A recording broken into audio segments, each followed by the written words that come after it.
Welcome to my channel, The Most Memorable Day in My Life.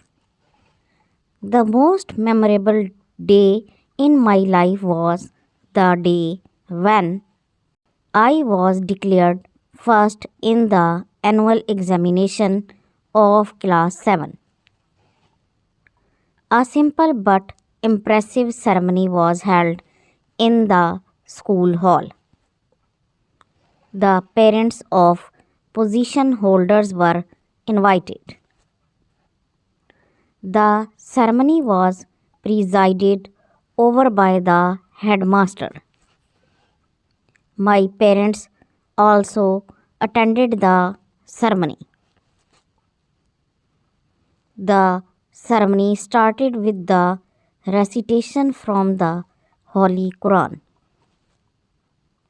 It was followed by Nath.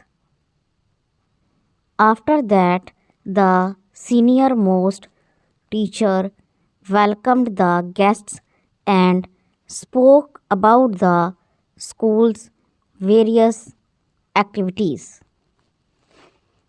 He also announced the results of class. The position holders were called one by one to receive the prizes. When my name was called, I was overjoyed.